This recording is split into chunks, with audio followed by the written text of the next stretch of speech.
Wow, that's interesting. By the way, I think we should discuss my post first. I don't know if I should read it or not, but let me read it for those people who aren't subscribed to my Telegram channel.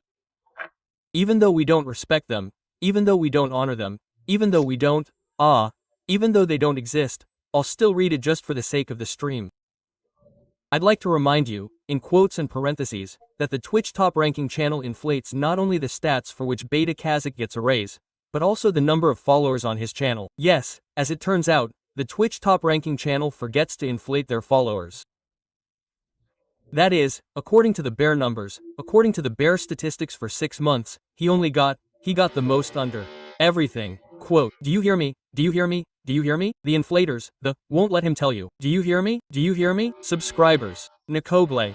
Well, if you believe these numbers, he's reached a record 2 million. That is, no one in the CIS has even come close to these numbers. They started hiding me. Please ignore this. My peak subscriber count for 6 months was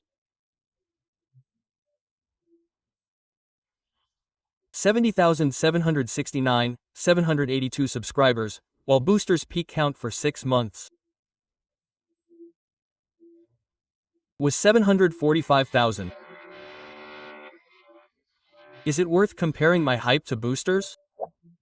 Lol, this isn't a defense. In short, KASHA is actually correct about the fact that sometimes you can compare online views with the number of new subscribers. For example, if you have 10,000 online viewers on a stream and you get 100 new subscribers during the stream, especially if the stream lasts 3 hours, especially when you don't have millions. Obviously, this is strange. Especially if you're into Twitch, you see how other people's online numbers are piling up, what kind of conversions there are into new followers, and how that then translates into highlights. Basically, you understand perfectly how it works. Great, but that's indirect proof. But in this case, if you compare it directly with the Booster, I don't agree that it's a good example, simply because the Booster streamed a lot less. So, well, judging overall stats is who knows. I'd evaluate it more specifically, like, 1 stream, 2 streams, 3, but overall, well, he just streams a lot less. That's the funny thing, too, you know, with his numbers and the rest. Well, I understand what he's really getting at. I agree with him completely. I'm just saying that it's an example, as if they could have come up with a better one. I'm serious. Well, I'm not defying that. BT, look, I have a record online. How much is that? 80,000 people, or so, right? And even in these numbers, well, there are people who doubt it. Booster at that time had 700,000, which is almost 10 times more, but for some reason he doesn't have 10 times as many subscribers. And I'll explain why now. Many people don't know, well, more accurately, everyone who isn't a streamer, and they don't know that, well, they don't know what statistics advertisers ask about. Advertisers are only interested in hours watched, average viewers, and views of a live broadcast. So, unique views too, right? Unique views. And, by the way, they recently started checking unique, like them, some unique dudes in the chat, too, I think. How many people watch the broadcasts? I was literally recently asked, and I've never been asked before, unique chatters. So, roughly speaking, let's say, I don't know, there's one online, let's say, yes, active in the chat, well, there are thousands, for example, half as many, for example. You know what I mean? So, if you have, for example, 10,000 online, 100 people active in the chat, but it's already suspicious, I don't know what the hell. By the way, you can look at how many of you are active, for example, during this stream that's going on right now. Just again, I'll say the funny thing is that these statistics that appeared in these other ones, they're bigger than nothing, which means absolutely nothing. Well, I literally didn't give these statistics to anyone, because they can be faked. So, look, unique. And here, well, that is, look, let's say there are 7,000 online. Okay, 2,000 thrown on top. Viewba. By the way, I have an interesting fact. Before the cheating discussion, my average and maximum viewership were roughly the same. Now it's like I'm back to August. Go figure, go figure, go figure, go figure. Okay, look, okay. Of the average viewership, 2,500 are authorized. Well, active, that's half. Just yesterday, well, yesterday was the same, by the way, practically nothing. A little more than half, before that, half on December 10th. What was everyone writing? You get it, right? Yeah, look at the statistics. Wait, here's the maximum number. I'm looking at the wrong place. Maximum viewership. Well then, yes, in theory it could be more. Well, yes, in theory it could be more. Well, yes, especially since questions are raising about today's stream. No. Because literally according to viewers, I have 7,000. This has never happened before. In short, the stream is 100% cheating. Well, a billion percent. I'm explaining, guys, if you're discussing cheating, you'll always have cheating. Like, they'll just hype you up just to troll you. They don't care how many people see your stream and how many subscribers it has. That's why streamers forgot about these stats. They forgot to hype them up, and they've been forgetting to hype them all this time. I mean, none of those top streamers, the ones Madison was talking about, the ones who have really interesting viewers who really like to sleep, all of them have a problem with followers. Everyone does. And even I have more followers. Well, it's true, there is a correlation in statistics, and it's anomalous. I mean, you can explain, for example, this is indirect proof, but I think when there are tables and so on, they're relevant. I mean, imagine the topic. For example, your spreadsheet shows, say, 2,000 to 3,000 bots out of 7,000 online. And yet, you have a dead audience on Telegram, a dead audience on YouTube, and almost no TikTok traffic. So, how do you get this new audience? Do they subscribe again for you? Basically, there are two options. The first is fraud.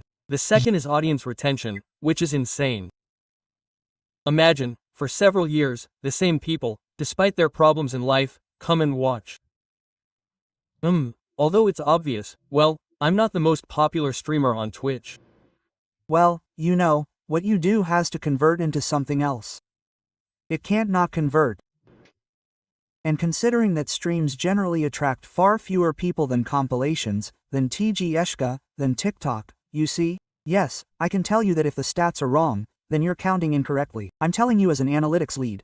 If the stats are wrong, then you're counting incorrectly. Well, I think I can say with certainty that all stats can be faked. All of them.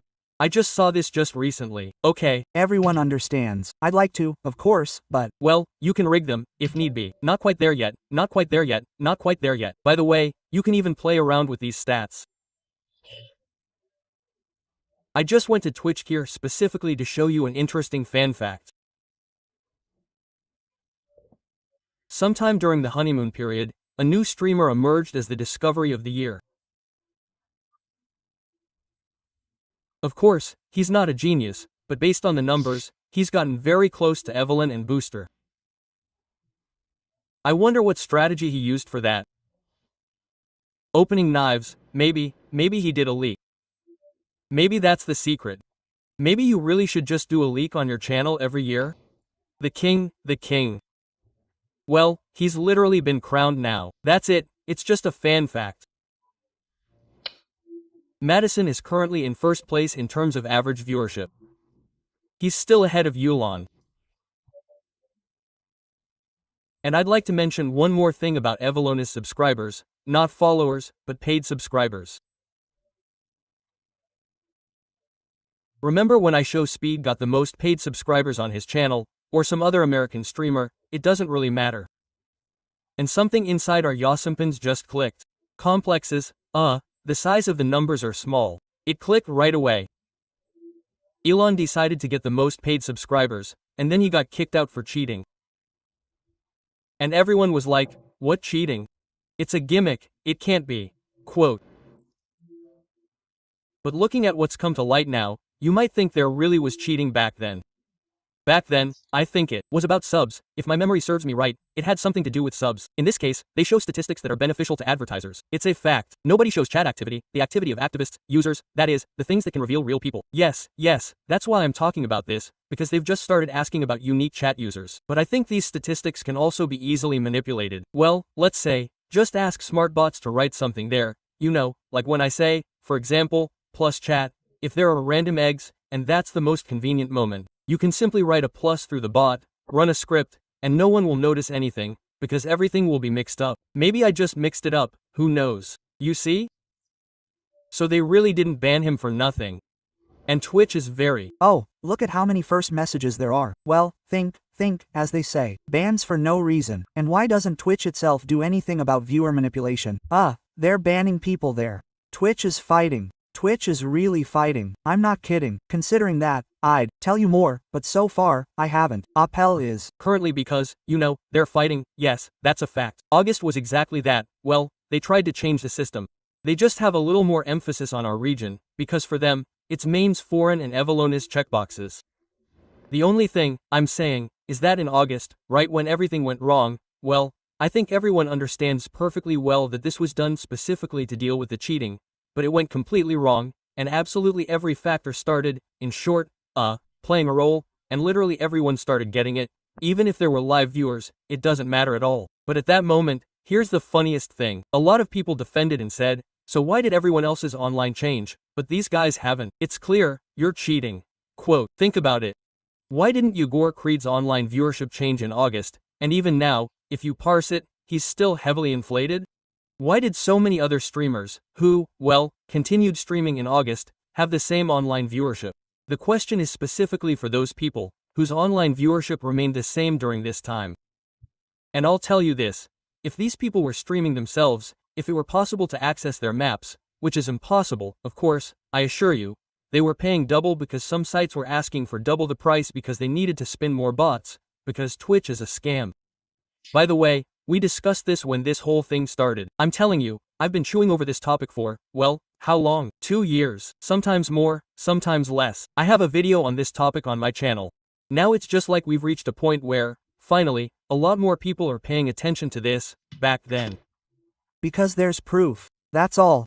Of course, now his e-tickets have been unchecked, just like my fan and me. My personal opinion, IMHO. Please forgive me if I offended anyone. Don't call me sports fans, if anything, I'll apologize myself. But in reality, no one is spinning this, my dear friends. It's just for the hype. Naturally, my dear friends, everyone has honestly gained online followings, except, of course, me. I'm the only one spinning this. It's absolutely true. So there you have it.